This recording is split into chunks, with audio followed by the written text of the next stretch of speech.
Bismillah, alhamdulillah, wassalatu wassalamu ala rasulillah wa ala alihi wa sahbihi wa mawalah. Saya lanjutkan ya ikhwan. Tadi yang pertama sudah saya sampaikan, insya Allah setelah kita mengetahui apa yang sudah saya sampaikan tadi jadi obat. Jadi jangan ada yang merasa oh kami ditolak, oh kami nggak boleh ketemu Habib, oh kami bagaimana, nggak ada itu. Nah, jadi kita selalu terbuka untuk menerima tamu dan kita tidak pernah menolak tamu. Hanya saja karena bertamunya ke penjara yang punya peraturan adalah pihak penjara. Nah itu yang perlu kita ketahui. Nah yang kedua ya ikhwan, tadi disampaikan oleh Kiai Fadoli yang dari Auma ya ikhwan, luar biasa. Juga disampaikan oleh kiai-kiai yang lain bahwa Anda semua, saya dengar betul, saya tahu betul, saya dapat kabarnya ya ikhwan, di mana-mana para ulama, para kiai, para habaib melalui pondok-pondok pesantrennya, majelis-majelisnya banyak yang mengirimkan doa untuk saya dan keluarga. Nah, jadi sekali lagi di sini kalau ada mengatakan Habib maaf kita nggak bisa bantu apa-apa, hanya doa, justru doa yang terpenting ya ikhwan. Ad-doa mukhul ibadah, ad-doa silahul mu'min, la yuraddul qada illa bid-doa. Ini peranan doa luar biasa dan saya merasakan betul ya ikhwan. Dengan berkat doa umat, doa habaib, doa kiai, doa santri, doa umat, dan jangan lupa doanya fi zahril ghaib. Mereka doakan bukan di depan saya, mereka doakan jauh di belakang saya. Wah saya nggak tahu ya ikhwan.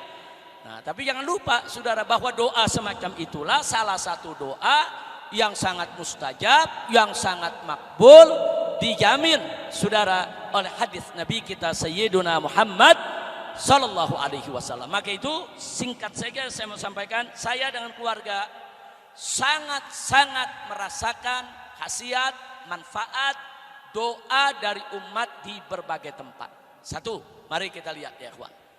Sebelum saya hijrah ke Mekah tahun 2017 ya ikhwan, kita di Jakarta ini saudara, kita ini mau melakukan suatu gerakan besar seperti 2016 maksudnya, seperti aksi 212. Itu di luar nalar kita ya ikhwan. Saya nggak pernah mimpi itu kalau ada aksi 212 yang hadir sampai lebih dari 7 juta ya ikhwan. Nggak pernah mimpi. Sehebat apapun FPI ini dulu sering melakukan aksi demo ya ikhwan. Paling yang hadir 10.000 itu udah hebat betul ya ikhwan. Nggak pernah kita mimpi kalau yang hadir itu akan mencapai 7,5 juta, apalagi di bawah tekanan. Nah, di bawah tekanan pemerintah saat itu nggak mimpi ya kawan. Tapi tahu-tahu begitu hari haknya hadir sedemikian rupa, saudara, itu pertolongan Allah semata-mata. Tapi kenapa itu bisa terjadi? Karena doa umat dari berbagai tempat ngedoain ya kawan. Kita keliling dari panggung ke panggung, dari mimbar ke mimbar, kita sampaikan kepada umat bagaimana persoalan bangsa, bagaimana persoalan yang ada di Jakarta. Umat kita minta doain di mana-mana tempat doa, bibarkatid doa. Karena doa tadi, saudara, mereka doakan dari mana tempat, akhirnya aksi tersebut berjalan lancar, sukses, damai, alhamdulillah. Nah kemudian yang kedua di tahun 2017 ya kawan, saat pilkada di Jakarta ya kawan, saya nggak mimpi kalau Anies bakal menang, enggak. Kita hanya menjalankan kewajiban. Pokoknya kewajiban kita berjuang. Bagaimana kita menang? Kita jalanin aja udah kewajiban. Loh, kenapa kita nggak mimpi menang ya kawan? Ini yang kita lawan bukan sembarang orang. Yang kita lawan ini punya kekuatan politik, kekuatan ekonomi, kemudian kekuatan kekuatan partai, kekuatan kekayaan, kekuatan dukungan ya kawan. Nggak main-main saudara, di atas kertas kalau mau hitung-hitungan politik kita kalah, nggak bakal menang. Dari mana datangnya menang ya ikhwan? Nah, tapi kalau Allah yang udah mau memberikan kemenangan, siapa yang bisa cegah ya ikhwan? Tapi bagaimana Allah bisa memberikan kemenangan tersebut? Salah satunya berkat doa umat di mana-mana, di pondok-pondok pesantren mendoakan, bahkan bukan hanya mendoakan. Saya kasih contoh pondok pesantren Sidogiri umpamanya dengan pondok pesantren Dalwa ya ikhwan.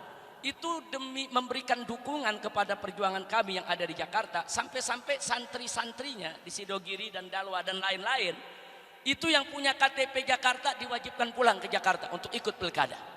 Nah, jangan sampai kita kekurangan suara ya kawan. Dan ini nggak pernah terjadi sepanjang sejarah urusan pilkada santri disuruh pulang, nggak ada tuh, nggak ada ya kawan.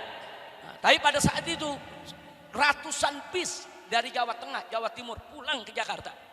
Subhanallah, Kenapa bisa begitu? Ini doa ulama, ini doa kiai, ini doa habaib, ini doanya majelis-majelis ya ikhwan. Luar biasa, akhirnya Allah beri kemenangan. Bukan menang karena kita hebat, karena kita kuat, karena kita pintar berstrategi. Enggak, kita enggak punya apa-apa ya ikhwan. Semua pertolongan Allah, tapi kan kita mesti pelajari ini pertolongan Allah bagaimana datangnya. Satu, karena kita bersatu, karena Nabi mengatakan yaitu alaikum bil jamaah fa inna yadallah ma'al jamaah. Kita wajib untuk berjamaah, bersatu, bergotong royong, bekerja sama. Kenapa? Karena memang pertolongan Allah itu ada pada kebersamaan.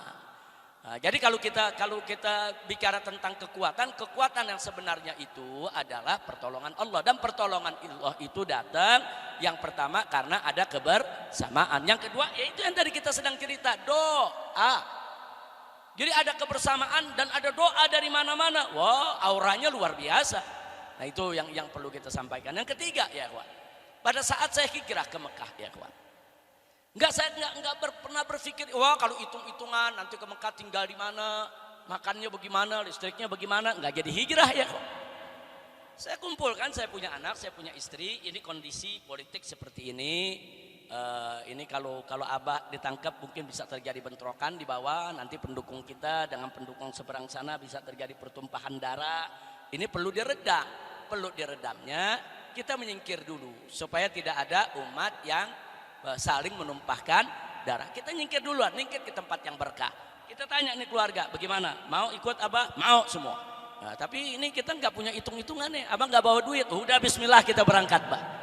Benar-benar kita nggak punya duit ya kawan, tiket dibayarin orang, visa diantarin orang. Visanya kita dapat diantar orang, tiketnya dibeliin orang, ya kawan, ya udah bismillah kita berangkat aja. Nah, begitu berangkat kita nggak mikirin nanti ngontrak di mana, nanti tinggal di mana, nanti bagaimana makannya saya bawa, saya punya istri, saya punya mertua, saya punya cucu, saya punya mantu, saya punya anak, semua kita bawa ya kawan. Ada 14 orang kita bawa semua. Udah tawakal aja berangkat. Nah, begitu turun di Madinah, saudara, kita nggak kenal si A wala si B.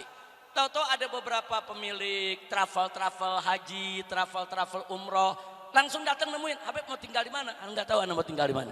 Udah Habib kalau gitu Anda punya kamar di hotel untuk 14 orang lebih dari itu. Habib bisa tinggal di situ seminggu. Langsung kita ambil.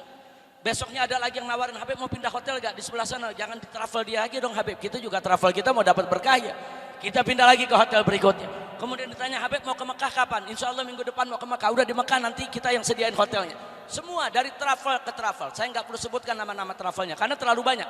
Ini travel jumlahnya ratusan travel. Mereka semua berebut untuk melayani. Ini dari mana ini datang? Kalau bukan doa umat ya kawan, umat dari Indonesia doain, ya Allah mudahin urusan Habib Rizik, ya Allah jaga Habib Rizik, ya Allah lindungi Habib Rizik, ya Allah Habib Rizik dengan keluarganya jangan sampai susah, ya Allah bla bla bla. Ini doa siapa? Doa umat ya kawan. Nah, jadi jangan sekali-sekali memandang remeh doa. Jadi justru saya terima kasih sekali yang antum-antum selama ini sudah mendoakan. Dan selama anak ada di Mekah 3,5 tahun nggak pernah sakit ya kawan. Nggak, paling sakit cuma pilek, yang begitu-gitu aja ya. Nggak pernah Allah kasih tuh sakit yang berat, keluarga, enggak. Semua Allah mudahkan, saudara. Enggak ada.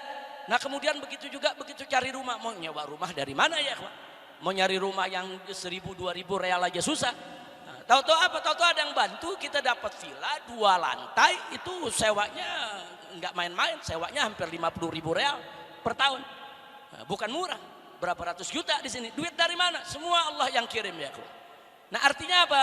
Artinya di sini yang saya mau sampaikan, saudara, doa umat itu jangan dipandang remeh. Makanya kalau antum lagi ada kesulitan, minta doa sama kiai, minta doa sama ulama, minta doa sama teman-teman, minta doa sama keluarga, minta doa sama kerabat. Jangan malu minta doa ya, ikhwan.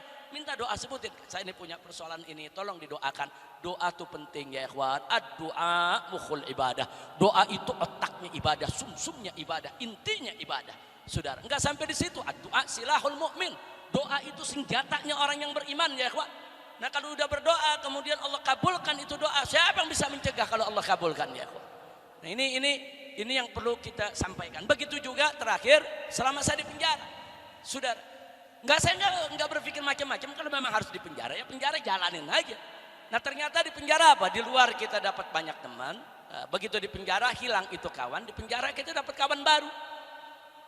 Di luar kita punya murid ya kawan, begitu masuk penjara, di penjara satu blok semua jadi murid kita. Akhirnya semua satu blok melayani kita, semua satu blok menjaga kita, semua satu blok ikut ngaji setiap hari. Bahkan pengajian rutin saya lebih banyak di penjara daripada di luar.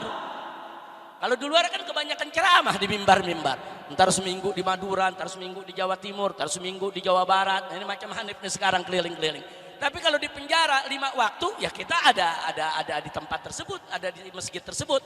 Tiap habis subuh kita bisa ngajar, tiap habis maghrib kita bisa ngajar. Sampai-sampai satu penjara Ratib Haddad sama Ratib Attas hafal ya kawan. Saya nggak kaget kalau pesantren hafal karena pesantren para santri.